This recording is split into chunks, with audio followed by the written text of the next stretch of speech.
Good afternoon. My name is George DeRosa, past commander of Post 162 American Legion, Hillsdale, Wycliffe Lake, and Old Japan. And it's Wednesday, September the 26th, 2012, and we're interviewing Robert George Abbadie. Bob, where were you born and where did you grow up? I was born in New York City, what they believe they call Hell's Kitchen. I think it was 8th Avenue and West Side? It's the west side of Midtown Manhattan. And I was there, my mother and father were there, naturally me, until I was about 3 or 4 months old. And then they moved to Guttenberg, New Jersey, Okay. which is in Hudson County. Right. And my mother already had a brother already in this country. Matter of fact, my parents come from France. Okay. And he owned a house in Guttenberg, but he owned a house, but he lived in Detroit, Michigan. And that's where we moved into. My mother and father were told to take care of the house, and whatever you need, you got. And Right. I went to grammar school in Guttenberg, and then I went to Memorial High School in West New York, New Jersey. That was it was a vocational type school at that time, mostly for different trades. I graduated from there, and I believe I was around 19 years old when we then moved to Fairview, New Jersey, which was Bergen County now. And that's where I was drafted from, from Fairview. Yeah, what branch of the service did you go in? And as you mentioned, it wasn't by choice, you were drafted? I was drafted, that's correct. What branch? The Army. Okay. And I had to report to... How old were you at that time? 21. 21? I was 21 years old. And we had a report that was called it the Tip Top Club in Union City on Hudson Boulevard, I think they called it. It was at 32nd Street. There was a Sears Roebuck right across the street. Right. And we had a report there on September the 13th, 1951. And from there, then we were shipped to Camp Kilmer, New Jersey. Right. Yeah. And where did you take basic training? Okay, from there, then we were shipped out to Camp Chaffee, Arkansas, which is about 8 miles outside of Fort Smith, Arkansas. Yeah. And how long was your basic training? Basic training, if I can recall correctly, was 12 weeks. Okay. And I think I had, what they did then was to give after basic, we had to take an IQ. And I don't remember what I had on it, but I felt kind of bad about it because I saw a lot of people ship out and we didn't. Right. But then we were notified, well, we're going to hold you back because we have a certain school to send you to, which was a radio school. And that lasted about 12 weeks or 16 weeks. I understand the school was right at Camp Chaffee? That was right at Camp Chaffee, right. And then from there, when you finished this radio school? This radio school, then I had 2 weeks furlough to come home. Right. And after the 2 weeks furlough, I had to report to Fort Lewis, Washington. Right. Right outside of Seattle. Okay. And then from Fort Lewis, Washington, you were sent to? To Japan. Yeah. We had it was a converted Liberty ship. I always remember it. The Joseph P. Martinez. Okay.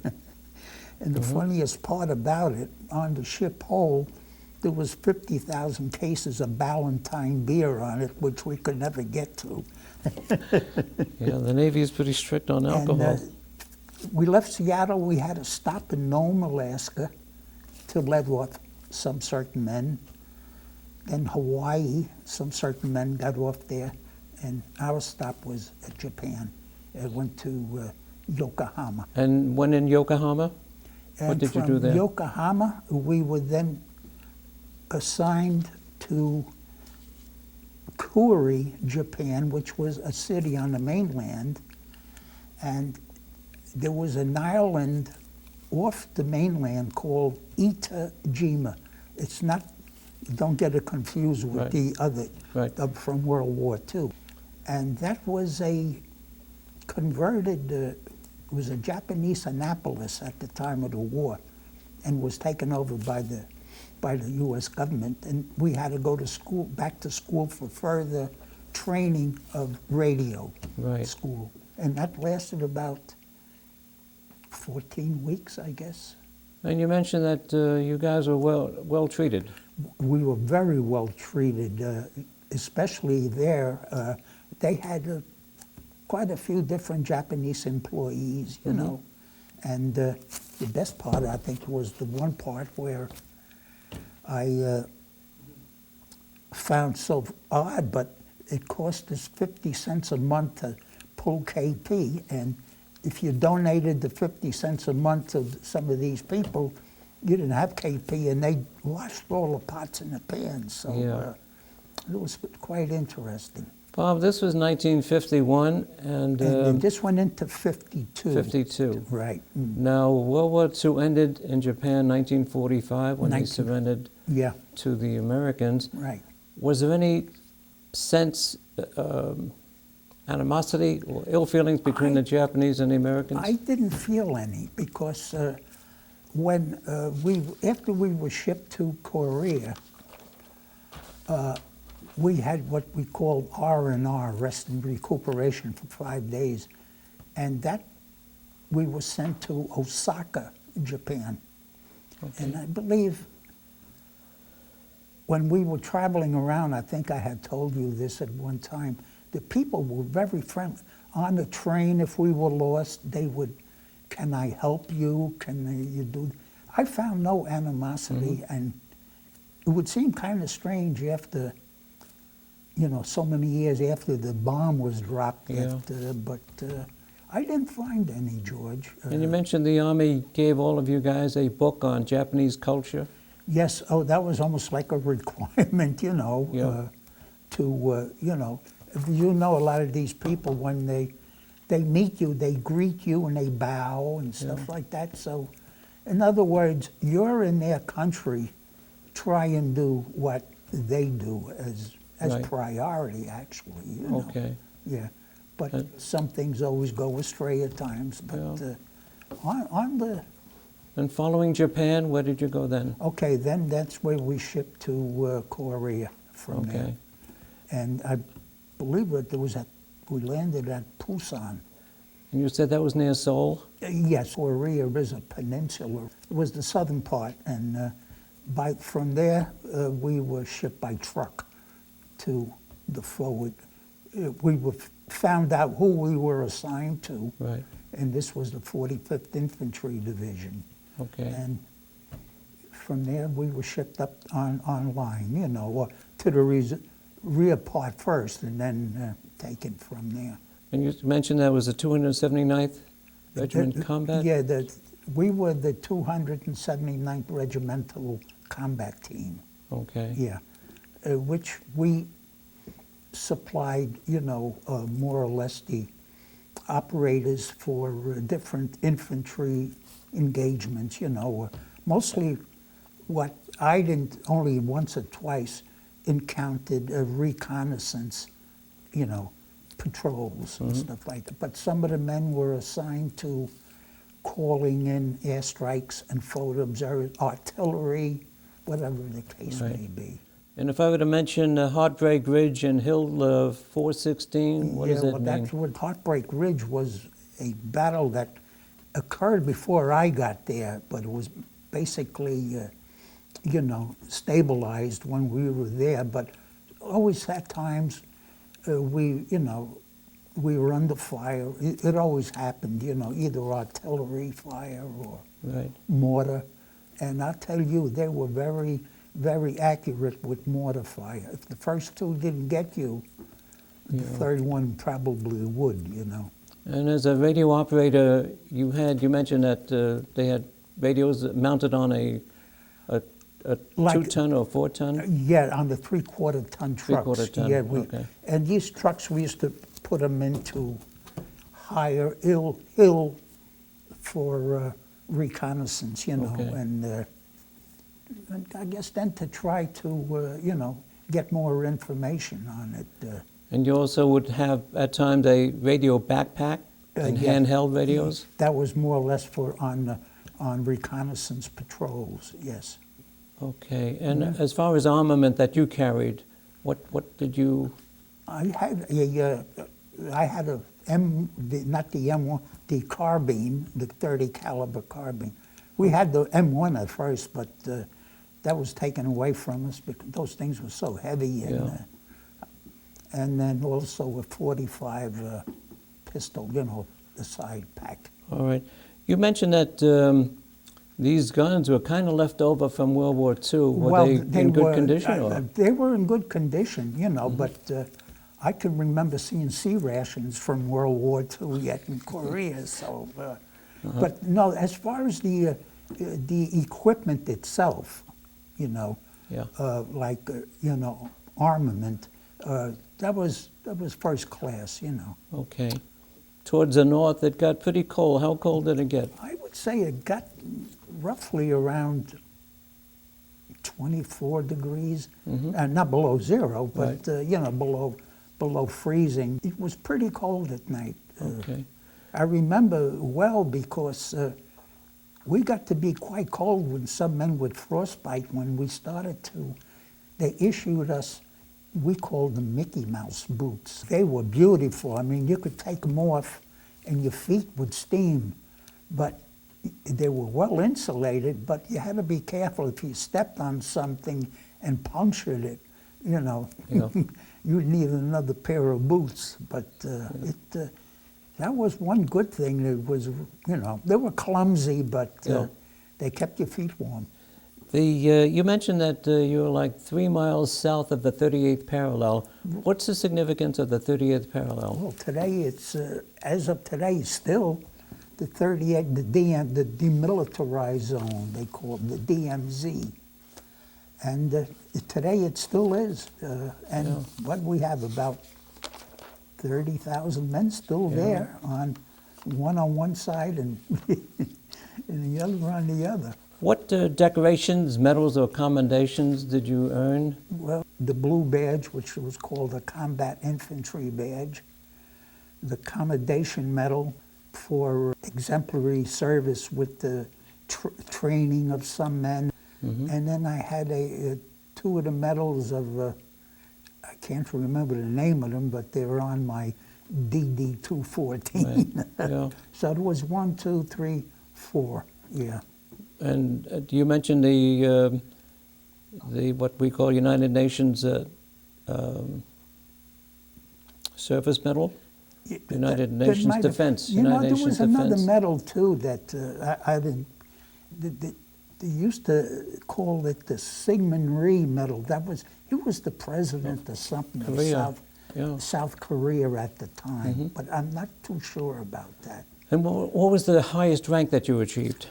Well, when I got the commendation medal, I was corporal, and then a little after that, after the thing that I was promoted to, I have to say was like, they say Sergeant Tech. I think it was Sergeant First Class. Right. And that's the highest I achieved in Korea. Okay. Yeah. We all know, all being veterans, that there are some humorous times during our military career. You mentioned an incident that happened to you before you went overseas that happened in Burbank, California. Oh, yeah. A fellow from North Bergen and myself, we were in there wandering around in Burbank, and we went to Hollywood and Vine, and we always heard about this drugstore on the corner, which was a Walgreens. And we met this, I can't say old lady, you know, middle-aged woman. She approached us and she said, "Good afternoon," or whatever time of the day it was, and I assume you boys are going to be shipping out soon. So yes, you know. And And that's when she approached us to say that I have a couple of tickets here for the Vaughan Monroe radio show. We looked at each other and we figured, well, better than walking around in Walgreens, we might as well, go. And it was quite nice, but Yeah. he was a popular fellow in those days, and I guess that's going back to the Jack Benny days and everything else. Who knows? Yeah. But, The Vaughan Monroe had a theme song. Do you remember the theme song?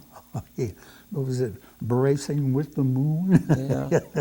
You had mentioned that to me, and last night I called another Legion member, Gabe Mara, Yeah. who served in Korea in the band. Yeah, and he was in the And- same division I was in, Yeah, too. 45th. Yes. And I said, Gabe, I need you to verify something. We'll be taping Bob Abbadie today. He remembers attending the Vaughan Monroe show. Gabe, what was Vaughan Monroe's theme song? Without skipping a beat, Gabe said, George, not only do I remember it, I can imitate his voice. And as you said, he had a deep baritone voice. Right. Bob was an individual you most remembered and admired. Oh, yeah, the captain, company commander, when I was ready to ship home, the armistice, it was an armistice, a temporary a ceasefire, we Right. called it. Right.